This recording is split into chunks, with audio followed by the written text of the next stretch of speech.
Hello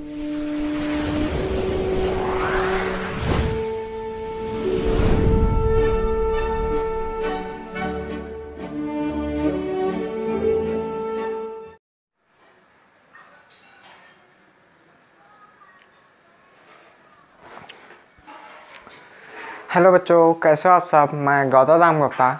आज आपका नया लेक्चर है 06 मालिकुलर ऑर्बिटल थ्योरी का। वेस्पर थ्योरी क्या क्या नहीं बता पाई, इस लेक्चर में हम लोग जानेंगे। आपका चैनल है सुश्रुत केमिस्ट्री बाय गौतम राम गुप्ता। मैं गौतम राम गुप्ता हूँ। तो मालिकुलर ऑर्बिटल थ्योरी को शॉर्ट फॉर्म में कहते हैं MOT। MOT हाँ, बढ़िया, किसी को कहिएगा मत, लेकिन ध्यान रखने के लिए VBT के बाद MOT मालिकुलर ऑर्बिटल थ्योरी। तो इस थ्योरी को दिया था हुंड्स एंड मुलिकन ने 1932 में। 1932 में न्यूट्रॉन की खोज भी इसी समय में हुई थी चैडविक के द्वारा। और अब जो ये रूल था, इसको शुरुआत में कहा जाता था LCAO, linear combination of atomic orbital. Linear combination of atomic orbital. बाद में इसको लेनार्ड जोन्स और कोलिसन नाम था, कई बुक में उनका नाम थोड़ा डिफरेंट रहता है, तो इसको और डिफाइन किया, इस थ्योरी को और अच्छे से उन्होंने बताया। उसके बाद इसको कहा जाने लगा मालिकुलर ऑर्बिटल थ्योरी। तो चलिए इसके बारे में शुरू करते हैं कि मालिकुलर ऑर्बिटल थ्योरी हमें बताता क्या क्या चीज़ें हैं। चलिए देखते हैं। ये नोट कर लीजिएगा, LCAO, linear combination of atomic orbital. कभी कभी पेपर्स में पूछ लेता है कि इसमें से हुंड्स और मुलिकन द्वारा दिया गया कौन सा रूल था, तो उसमें ये भी ऑप्शन आपको मिल सकता है, तो इसको नोट कर लीजिएगा, बहुत बेटर है।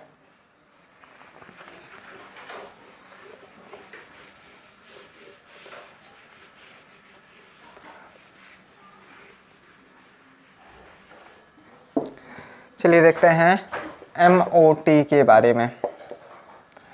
तो MOT आया कहाँ से? तो MOT आया है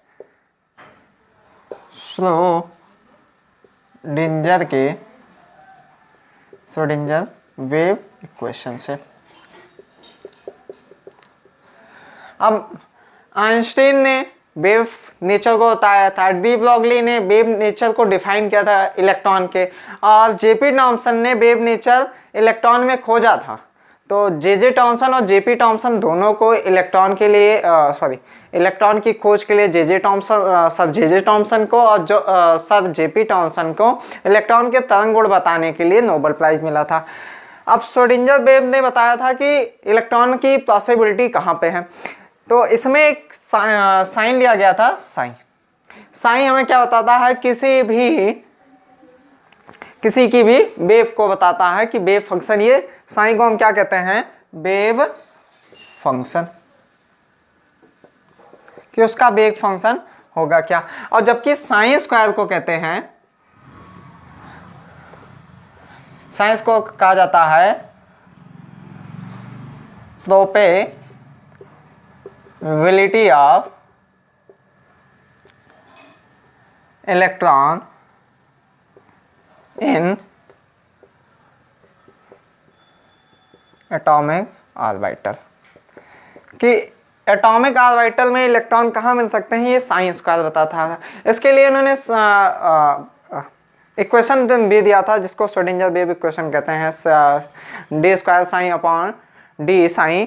तो ये एक्स वाई जेड तीनों एक्सिस पे बताता है कि इलेक्ट्रॉन कहाँ पे मिल सकते हैं, तो उन्हीं के वेव फंक्शन से आया था। अब इलेक्ट्रॉन अपने न्यूक्लियस के ओर इस तरह घूमता है, ये था श्रोडिंगर के वेव इक्वेशन द्वारा उनका, कि इलेक्ट्रॉन अपने न्यूक्लियस के चारों तरफ वेव की तरह इस तरह वेव बनाते हुए घूमता है। अब वेव को अगर सीधा लिखा जाए तो इस तरह इसे बनाया जा सकता है वेव को, ये हुई वेव। अब ये किसी एटॉमिक ऑर्बिटल की जो लास्ट सेल है, जिसको हम बैलेंस सेल कहते हैं, उसका मान लिया जाए कि ये उसका वेव है। अब इसको लिखेंगे क्या, इसको हम क्या कह सकते हैं, साइन ए कह सकते हैं। इसके वेव फंक्शन को हम साइन ए कह दें। कोई भी एटम मान सकते हैं, ए मान लिया। अब इसी तरह नेक्स्ट कोई एटम ले लेते हैं, उसका भी वेव फंक्शन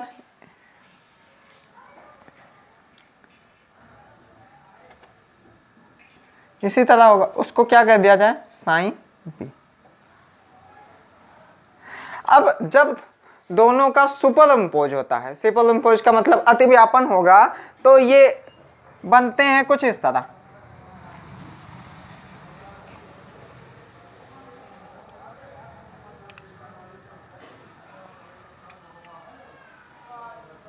अब इस पॉइंट को कहा जाता है साइन ए, यहाँ पे ये साइन ए का पॉइंट है, और इसको कहा गया साइन बी।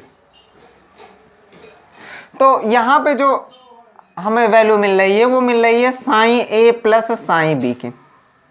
इतनी वैल्यू को हम साइन ए प्लस साइन बी कह सकते हैं। जबकि इस वैल्यू पे क्या हो जा रहा है, दोनों का वेव लेंथ क्या हो जा रहा है, 0 हो जा रहा है। तो इस पॉइंट को कहते हैं साइन ए माइनस साइन बी।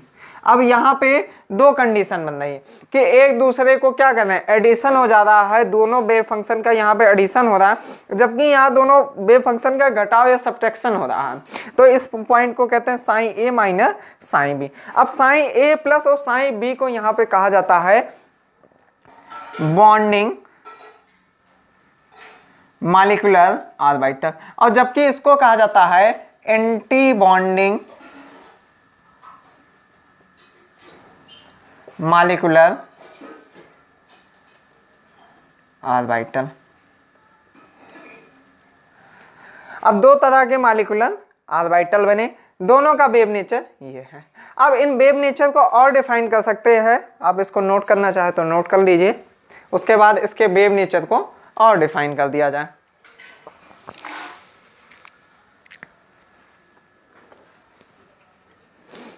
चलिए नोट कर लिए।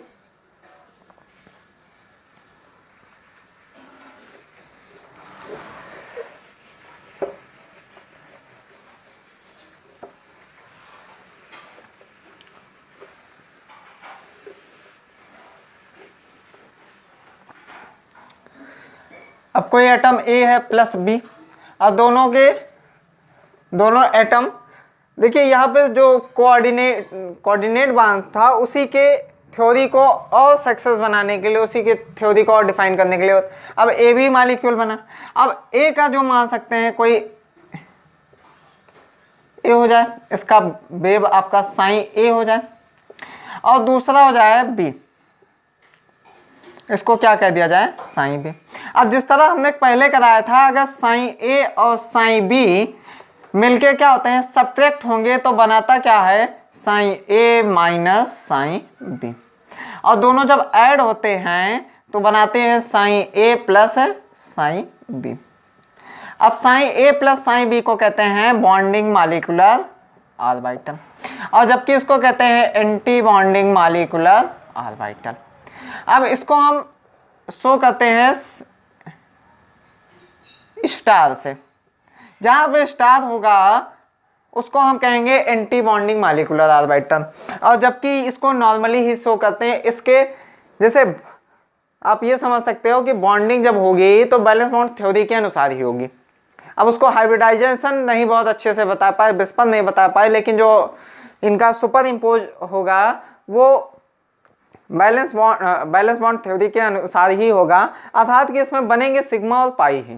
तो सिग्मा और पाई के ऊपर अगर स्टार लगा हुआ तो इसको एंटी बॉन्डिंग मॉलिक्यूलर ऑर्बिटल कहेंगे, जबकि इसको कहेंगे बॉन्डिंग मॉलिक्यूलर ऑर्बिटल। अब यहाँ दोनों जुड़ गए हैं। कभी भी कोई भी कंपाउंड, हमने शुरुआत ही बताया था कि केमिकल बॉन्डिंग चैप्टर ही इसलिए है कि कोई भी एटम अपनी लोएस्ट एनर्जी में रह सके। तो जब दो एटम के आणविक कक्षक आपस में जुड़ जाएंगे तो अपनी लोएस्ट एनर्जी में रहेंगे, तो इसलिए इसको साइन ए प्लस और साइन बी को नीचे लिखा जाता है, और जबकि साइन ए माइनस साइन बी को ऊपर लिखा जाता है एंटी बॉन्डिंग मॉलिक्यूलर। ये दोनों आपस में जुड़े नहीं है, अर्थात कि अपनी ऊर्जा को कम नहीं किया जबकि अपनी ऊर्जा को और बढ़ा लिए है एक दूसरे से घटाव करके। अब इसमें आगे सवाल भी आते हैं, तो सवाल हमारे पास बढ़िया सा फार्मूला है कि 4 गुना 21 21 और 4 गुना 12 21, उससे इनके सारे सवाल हल करेंगे। तो आगे के बारे में देखते हैं कि इनमें साइन ए माइनस साइन बी और साइन ए प्लस साइन बी बनता कैसे है। तो साइन ए माइनस साइन बी अलग अलग तरह के, जैसे एस हैं, एस एस का ओवरलैपिंग होता है, एस पी का होता है, पी पी का होता है। तो इनमें भी देखते हैं कि कैसे बनते हैं।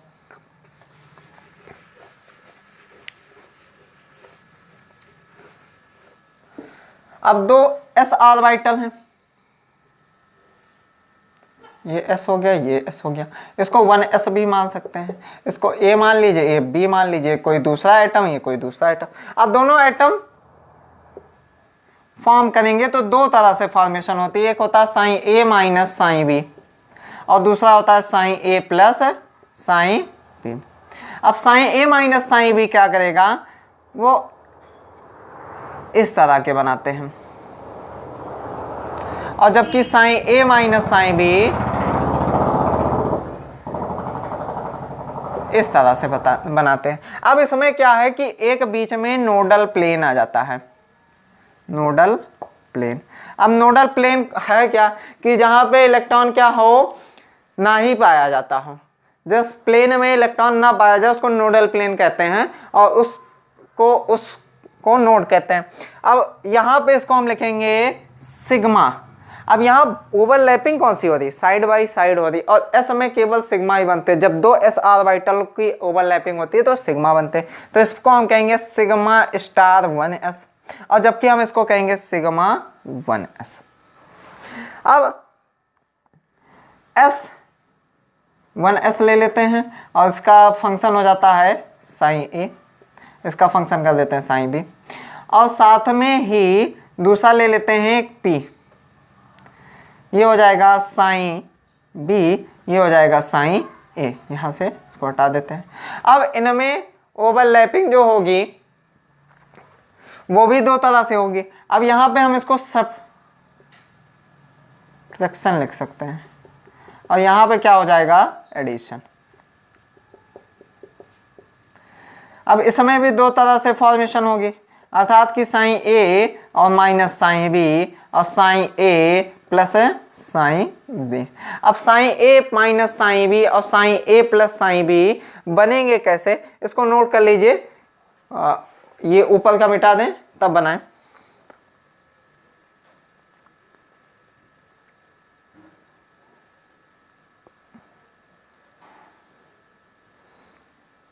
चलिए नोट कर लिए।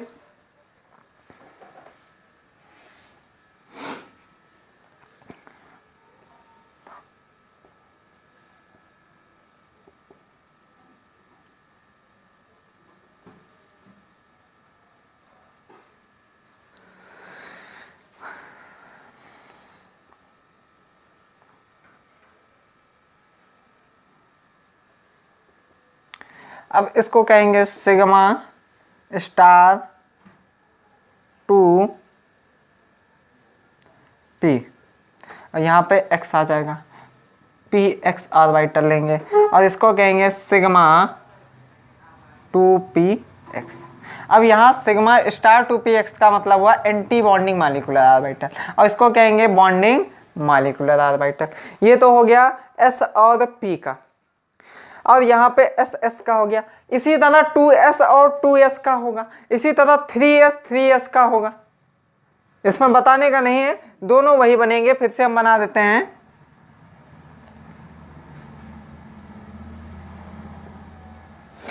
इसमें दोनों में वही बनेंगे, अर्थात कि अगर यहाँ 2s लिख दिया जाएगा, यहाँ भी 2s लिख जाएगा, तो यहाँ भी 2s बनेगा, अर्थात कि सिग्मा स्टार 2s बनेगा और सिग्मा 2s बनेगा।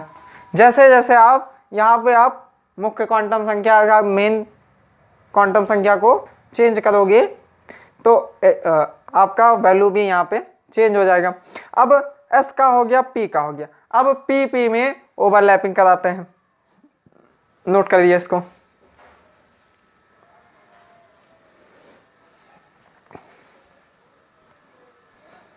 पी ऑर्बिटल का पहले एक्सियल ओवरलैपिंग कराते हैं, पी एक्स का ए कंपाउंड का हो गया तो इसको साइन ए नाम दे देते हैं, इसको साइन बी। अब साइन ए और साइन बी दो तरह से बनेगा, एक साइन ए माइनस साइन बी और दूसरा बनेगा साइन बी माइनस साइन ए माइनस साइन बी। अब साइन ए माइनस साइन बी और साइन ए प्लस साइन बी, तो पहला बनेगा आपका इस तरह प्लस माइनस और माइनस, और सेकंड बनेगा आपका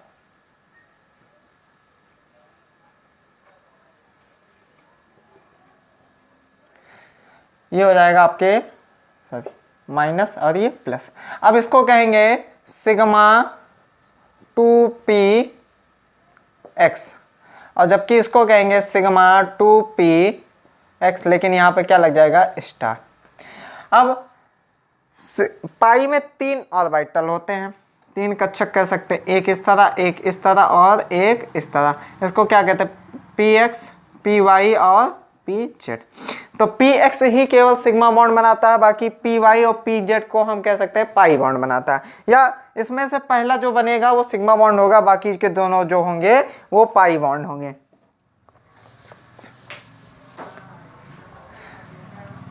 अब partially side by side overlapping कराते हैं पी ऑर्बिटलों की, तो इस तरह पी ऑर्बिटलों की ओवरलैपिंग होगी, पी यहाँ पे x हो जाएगा, पी वाई और पी वाई का, या इसी को पी जेड और पी जेड का मान लेते, क्योंकि दोनों में एक ही तरह का बनता है।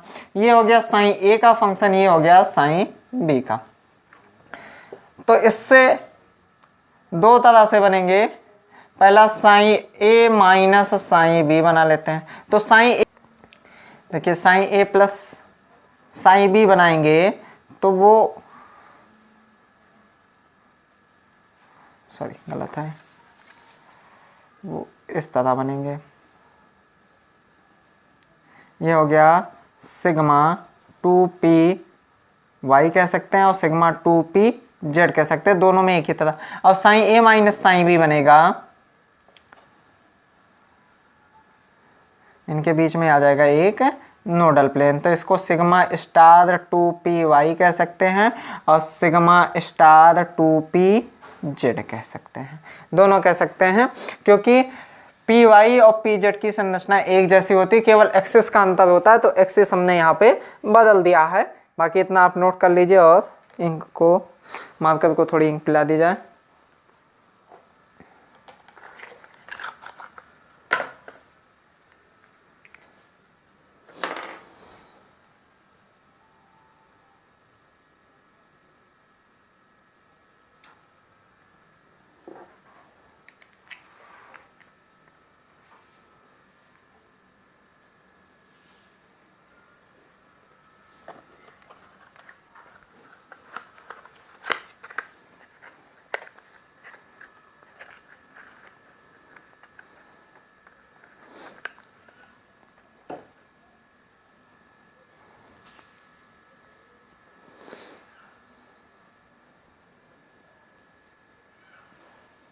चलिए नोट कर लिए।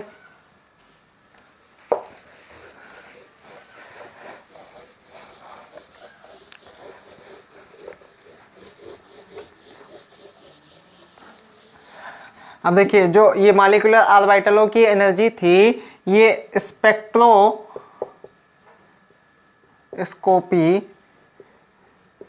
मेथड से मापी गई थी, स्पेक्ट्रोस्कोपी मेथड से ही मापी गई थी कि इन ऑर्बिटलों की एनर्जी क्या।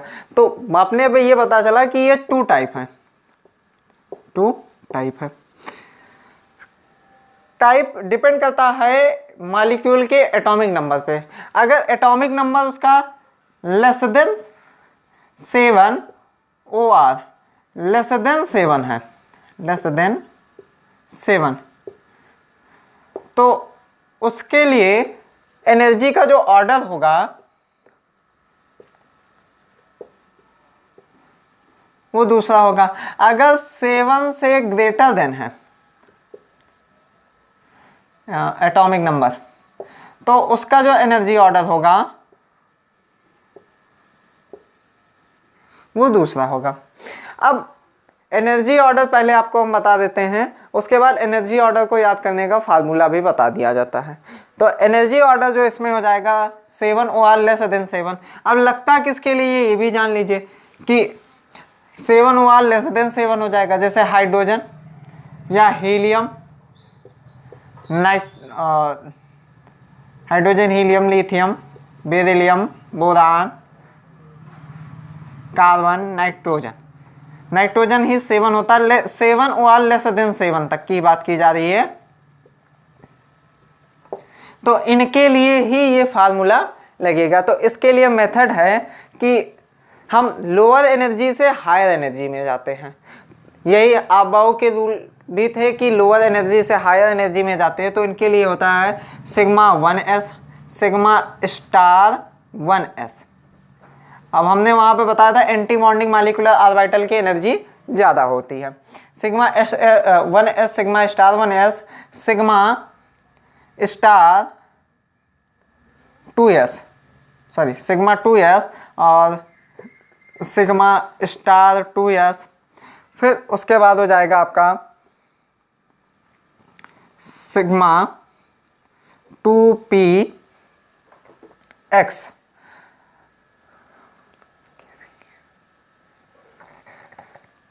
4 1 2 3 4 21 अर्थात कि 2। तो यहाँ पे हो जाएगा पहले आपका सिग्मा 2py और इसी के इक्वल में रहेगा सिग्मा 2pz और कॉमा सिग्मा 2px और उसके आगे हो जाएगा 21 से आ जाएगा फिर 2 और a अर्थात कि सिग्मा स्टार 2py और सिग्मा स्टार 2pz और सिग्मा स्टार 2px। ये हो गया 7 या 7 से कम वालों के लिए energy order. Sigma 1s, sigma star 1s, sigma 2s, sigma star 2s, sigma 2py और सिग्मा 2pz इक्वल एनर्जी में रहेंगे। इनको ब्रैकेट में कर लीजिए। सिग्मा 2px उसके बाद, और उसके बाद सिग्मा स्टार 2px और sigma star 2pz, sigma star 2py और सिग्मा स्टार 2pz और सिग्मा स्टार 2px। अब ये दोनों की एनर्जी क्या है? सेम होगी। इन दोनों की एनर्जी क्या है कि सेम होगी।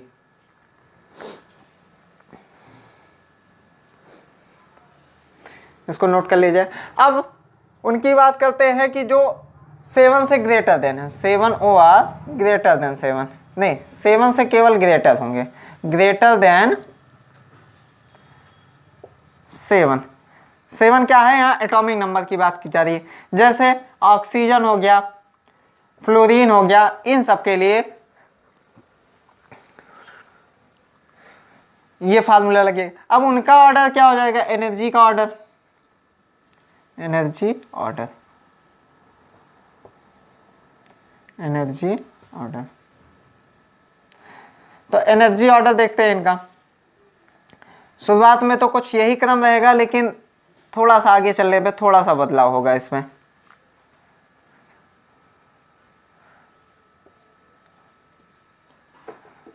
अब यहाँ इसको पहले लिखा जाएगा 2px, फिर उसके बाद इक्वल एनर्जी को लिखा जाए पाई 2py और सिग्मा, सॉरी यहाँ पे गलती हो रही है कि ये जो बनेंगे ये पाई बनेंगे,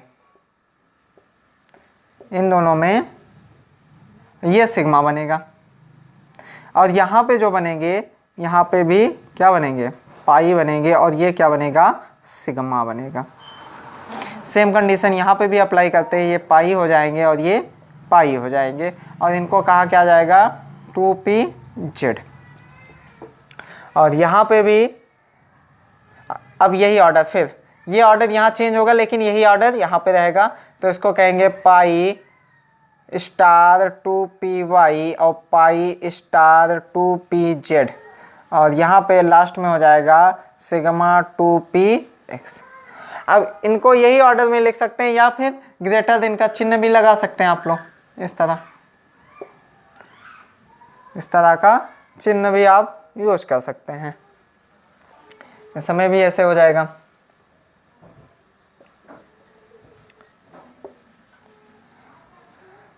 और ये हो गया। अब इसका ऑर्डर क्या हो गया, sigma 1s sigma star 1s sigma 2s sigma star 2s और सिग्मा 2px। अब पहले x में और यहाँ पे देखिए दोनों x में हमने सिग्मा बनाया हुआ, क्योंकि पहला जो बॉन्ड फॉर्मेशन होता है वो सिग्मा का होता है। दूसरा कौन सा, पाई 2py और पाई 2pz, फिर पाई स्टार 2py और पाई स्टार 2pz। अब पाई दूसरा बॉन्ड बन रहा है, तीसरा बॉन्ड बन रहा है, तो इसलिए पाई कहा गया।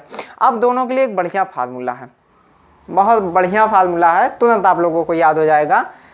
जिनका 7 या 7 से कम है उनके लिए फार्मूला नोट कर लीजिए, 4 गोला 21 21, और जिनका 7 से ज़्यादा है उन्हीं के लिए भी 4 गोला 12 21। अब ये है क्या, अब 4 गोला है, किसी के ऊपर फेंकने के लिए गोला नहीं, किसी को मारने के लिए गोला नहीं है, तोप पोप नहीं है, ठीक। तो इनके फार्मूले से ये एनर्जी ऑर्डर याद हो जाएगा। देखो कैसे, 4 गोला तो एक गोला, दूसरा गोला, तीसरा गोला, चौथा गोला, फिर 21 अर्थात कि 2 गोले एक साथ, फिर एक गोला अकेले, फिर 2 गोला एक साथ, फिर एक गोला अकेले। वैसे समय है 4 गोला 1 2 3 4, फिर एक गोला अकेले है, फिर 2 गोले एक साथ में है, और 2 गोला फिर एक साथ में, फिर एक गोला अकेले। अब गोले से क्या मतलब है, गोले का मतलब यहाँ पे कक्षक है अर्थात कि ऑर्बिटल है आपका। तो ऑर्बिटल इसको पहले नोट कर लीजिए, फिर ऑर्बिटल का क्रम लिखाते हैं आपको।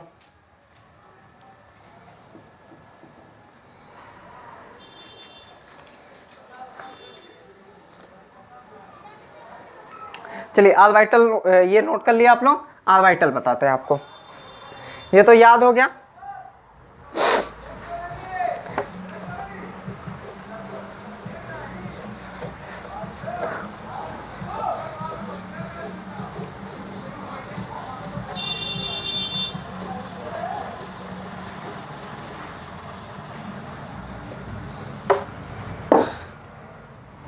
चलिए पहला है 7 or लेस देन 7, तो इसके लिए फार्मूला बताया, 4 गोला 21 21, और इसके लिए भी है 7 ग्रेटर देन,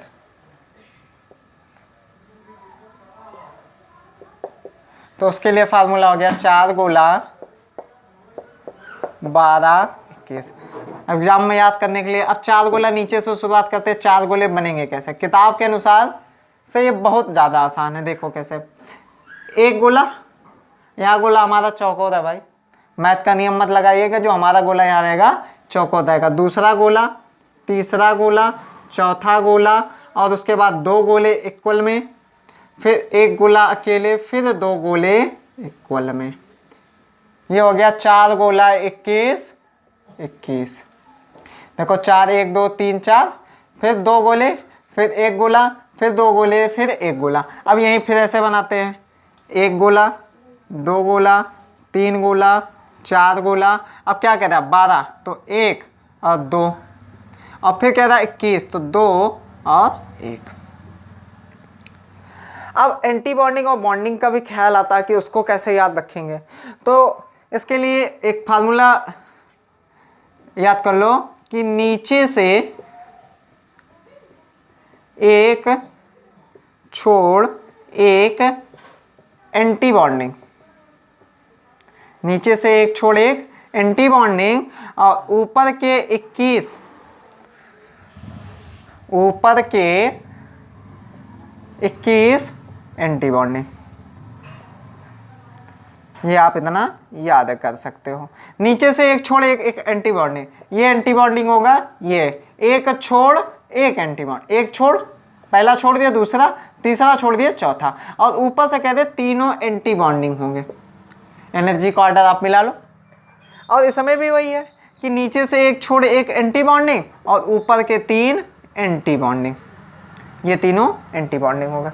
अब तो याद हो जाएगा कि पहला तो आप लोग 7 और लेस देन 7 का याद कर लो कि 4 गोला 21 21, और एंटी बॉन्डिंग का ये ख्याल कर लो कि नीचे से एक छोड़ एक एंटी बॉन्डिंग, ऊपर के 21 एंटी बॉन्डिंग। आसान है। इस समय 4 गोला 12 21, नीचे से एक छोड़ एक एंटी बॉन्डिंग, ऊपर के 21 एंटी बॉन्डिंग। ये तो हो गया आपके। अब ये मॉलिक्यूलर ऑर्बिटल थ्योरी भी हुड्स के रूल और अबाउ रूल दोनों पालन करते हैं, अर्थात कि नीचे से एनर्जी भरी जाएगी। इसमें ऑर्डर नीचे से चलता है, नीचे से कौन हो जाएगा, सिग्मा 1s, इसमें भी सिग्मा 1s से स्टार्टिंग होगी। और अबाउ के रूल का भी पालन करते हैं। अच्छा, अर्थात अबाउ के रूल का मतलब कि जब एक एनर्जी ऑर्डर को पूरा कर लेंगे तभी दूसरे में जाएंगे। ये जब एक कमरा पूरा भर जाएगा तभी दूसरे में जाएंगे। और एक कमरे में मैक्सिमम कितने रह सकते हैं, 2 भाई साहब रह सकते हैं, अर्थात कि 2 इलेक्ट्रॉन, और भी अपोजिट स्पिन के। मान लीजिए ऐसी कंडीशन आ जाए कि यहाँ पे 8 इलेक्ट्रॉन के बाद 9 हो जाए, तो 9 को किसी को भी एक को दे सकते हैं। ठीक, जैसे 9 इलेक्ट्रॉन हो गए तो 1 2 3 4 5 6 7 8, अब 9 हो गया तो 1 दे दिया। लेकिन 10 हो गया तो इसी को दोबारा नहीं देंगे, क्योंकि ये सेम एनर्जी में है, तो इसी को बगल वाले को देंगे। 11 हो गया तब इसमें फिर आएंगे, 12 हो गया तब इसमें फिर आएंगे, तब ऊपर जाएंगे। अर्थात कि हुड्स और अबाउ के रूल को दोनों पालन करते हैं। सेम प्रोसीजर इसमें भी है।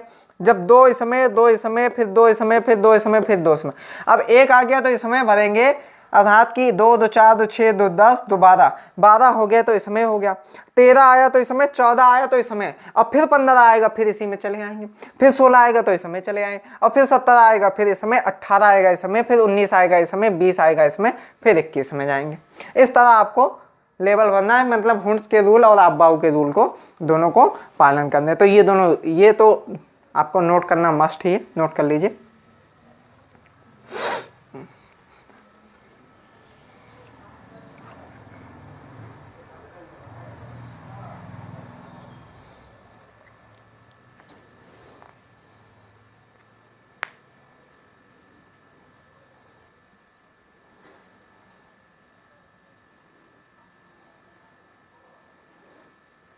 चलिए नोट कर लिया, चलिए देखते हैं आगे।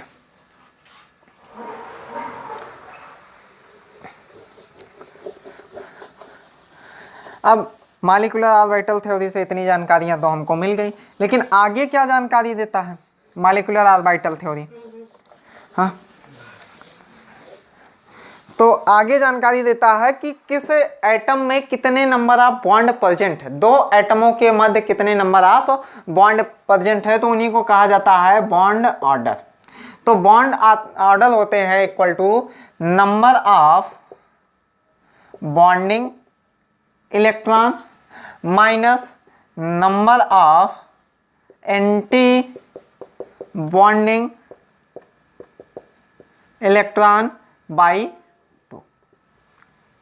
ये होता है बॉन्ड ऑर्डर का, कि कितने नंबर ऑफ बॉन्ड ऑर्डर किसी भी 2 एटमों के बीच में प्रेजेंट है। तो इसी को शॉर्ट फॉर्म में कह सकते हैं BO equal to bonding electron minus AB electron by 2। अब बॉन्ड ऑर्डर इक्वल टू हो जाएगा आपका proportional to 1 by bond length, अर्थात कि बॉन्ड ऑर्डर जितनी ज़्यादा होगी बॉन्ड लेंथ कैसे कम होगी। जैसे नाइट्रोजन के बीच बीच में एक बॉन्ड, तो एक बॉन्ड है तो बॉन्ड लेंथ बढ़ गई, यही तो प्रोपोर्शनल है कि बॉन्ड लेंथ कम होगी तो बॉन्ड ऑर्डर कम होगा तो बॉन्ड लेंथ बढ़ जाएगी मतलब। और 2 बॉन्ड आ गए तो बॉन्ड दूरी कम हो गई, और फिर तीसरा आ गया तो बॉन्ड लेंथ, क्यों? क्योंकि बॉन्ड क्या करते हैं, एक दूसरे को खींचते हैं। 2 इलेक्ट्रॉनों का साझा हो गया, तो जब 2 इलेक्ट्रॉनों का साझा हो गया तो दोनों के न्यूक्लियस अपोजिट इलेक्ट्रॉनों को क्या करेंगे, अपनी ओर आकर्षित करेंगे। जब अपनी ओर आकर्षित करेंगे तो ये दोनों और पास पास आएंगे, अर्थात कि बॉन्ड बन गई, साझेदारी और होगी, रिश्तेदारी और बढ़ गई। तो रिश्तेदारी जब बढ़ गई तो दोनों पास पास आ गए, यहाँ रिश्तेदारी कम है तो दूरियां ज़्यादा, ये हो गया बॉन्ड लेंथ। अब बॉन्ड ऑर्डर से और क्या पता चलता हमको, proportional to stability of atom, या कह सकते हो मॉलिक्यूल, कि जितना ज़्यादा बॉन्ड ऑर्डर होगा उतनी ही ज़्यादा उसके बीच में स्टेबिलिटी होगी, और जितना ही ज़्यादा बॉन्ड ऑर्डर होगा उतनी ही क्या होगी, उतनी ही ज़्यादा क्या लगेगी इसमें, डिसोसिएशन एनर्जी लगेगी। आपको उतनी ही ज़्यादा उसको तोड़ने के लिए एनर्जी लगानी पड़ेगी। ये हो गया इनके कि हमें क्या क्या पता चलता है। अब आप लोग ये जानते हो कि किसी में किसी में एक इलेक्ट्रॉन होंगे, किसी डिब्बे में या किसी गोले के अंदर एक इलेक्ट्रॉन होंगे तो उनको कहा जाएगा पैरामैग्नेटिक नेचर। अर्थात कि सहसंयोजक जो, अगर हम कहा जाए कि कोवैलेंट कंपाउंड थे, कोवैलेंट जो आपका बैलेंस बॉन्ड थ्योरी के आया था, उस समय ये नहीं बता पाया था O2 पैरामैग्नेटिक है कि डायमैग्नेटिक है। तो यहाँ से वो चीज़ डिफाइन होती है। नाइट्रोजन के बीच में कितना बंध पाया जाता है? 2.5 पाया जाता है। 2। अब सर 2.5 कैसे आ सकता है? 2.5 ये बताता है, ये थ्योरी हमको बताती है कि 2.5 भी आ सकता है, 1.5 भी आ सकता है, 0.5 भी आ सकता है। ये थ्योरी हमको ये चीज़ें बताती हैं कि कितने बीच में उनके एटम के बीच में कितने बंध। अब यहाँ पे अगर एक इलेक्ट्रॉन है तो पैरामैग्नेटिक कहेंगे, किसी गोले के अंदर एक इलेक्ट्रॉन आ गया। अब किसी गोले के अंदर 2 इलेक्ट्रॉन आ गए तो उसको हम कहेंगे डायामैग्नेटिक। इतना नोट कर लीजिए।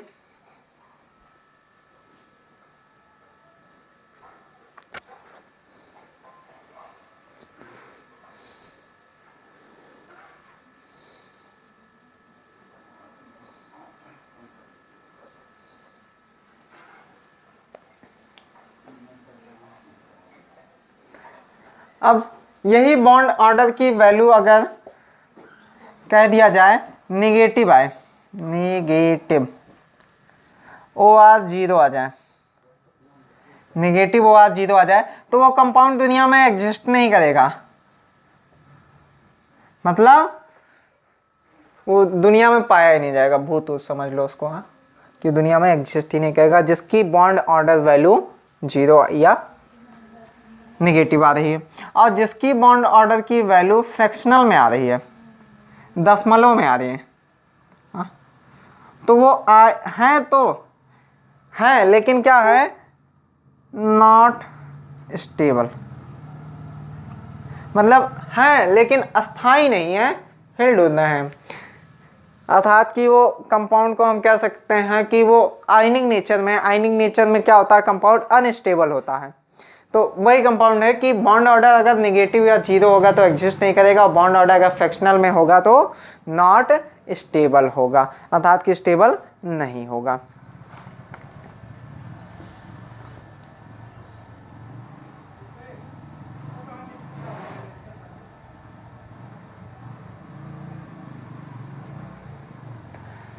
इसको नोट कर लीजिए, 1-2 क्वेश्चन इस पे बता देते हैं, और इसके बाद जो नेक्स्ट वीडियो बनाएंगे वो इस चैप्टर का, इस केमिकल बॉन्डिंग चैप्टर का जितने भी टॉपिक है सबके क्वेश्चन उसमें आपको बढ़िया से बढ़िया, जितने भी अच्छे से अच्छे क्वेश्चन आपको हो सकते हैं उसमें हम कराने का प्रयास करेंगे।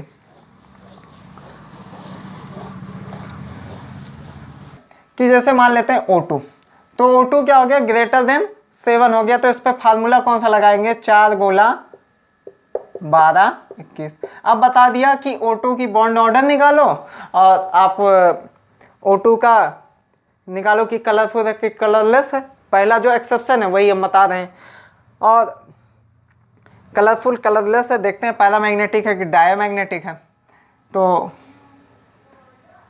4 गोला 21 21, तो 4 1 2 3 4, ये 4 गोला हो गए 21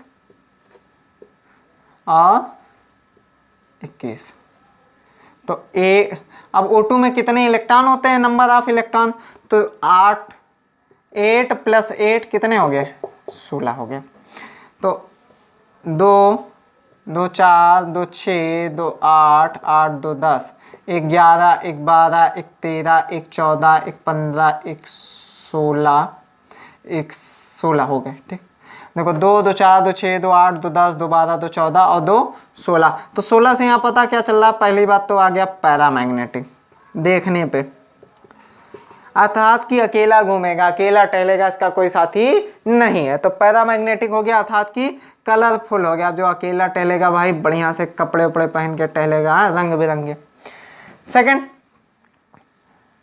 बॉन्ड ऑर्डर देख लेते हैं। तो बॉन्ड ऑर्डर क्या कहता है कि नंबर ऑफ बॉन्डिंग इलेक्ट्रॉन, तो number of bonding electron by number of anti bonding electron. तो हमने बताया था नीचे से 1 छोड़ 1 एंटी बॉन्डिंग, ऊपर के 3 एंटी बॉन्डिंग। तो बॉन्डिंग इलेक्ट्रॉन गिन लो, 2 2 4 4 2 6 6 2 8 8 2 10 10 माइनस क्या करते हैं? 2 2 4 4 2 6 6 और 2 8, तो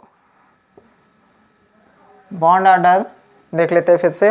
2 2 4, 4 2 6, 6 2 8, 8 2 10, 10 ये हो गए, और 2 2 4, 4 2 6, यहाँ पे गलत लिखे हैं 6, तो 4 10 में से 6 गया, कितना आ गया 4, और 4/2 करेंगे तो 2 वैल्यू आ जाएगी।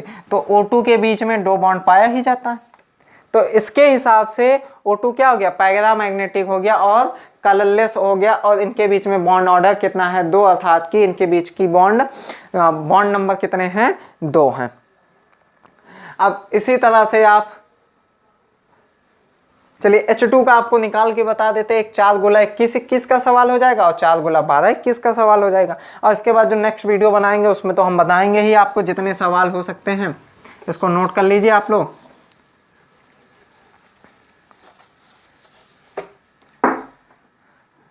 H2 बता देते हैं।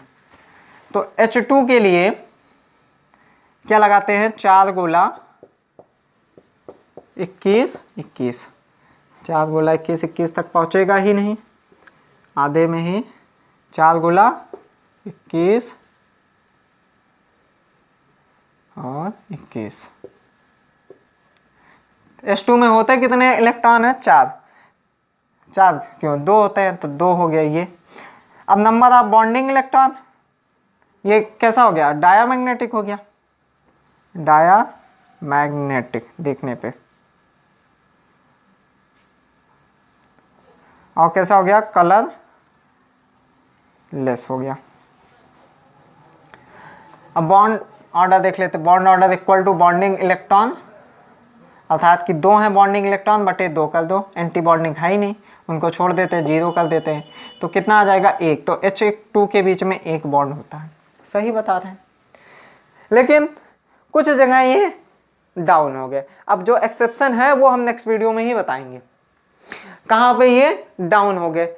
इन्होंने कुछ कंपाउंड ऐसे बताए कि जो कलरफुल होते हुए भी, अर्थात कि क्या हुए, कलरफुल होते हुए भी, जैसे ये हैं, लेकिन कलरफुल होते हुए भी ये पैरामैग्नेटिक है, या पैरामैग्नेटिक डायामैग्नेटिक होते हुए भी कलरफुल है, जबकि उसको कलरलेस होना चाहिए जैसे ये है, और पैरामैग्नेटिक होते हुए भी क्या है, कलरलेस है। तो इन कंपाउंड के बारे में जो एक्सेप्शन है ये मॉलिक्यूलर ऑर्बिटल थ्योरी नहीं दे पाए।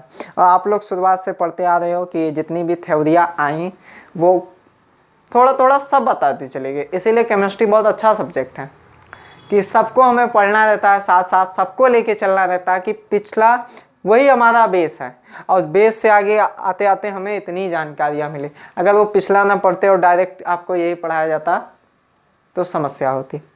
तो पढ़ते रहिए, अपने आसपास सफाई रखिए, और मिलेंगे नेक्स्ट वीडियो में नए नए सवालों के साथ।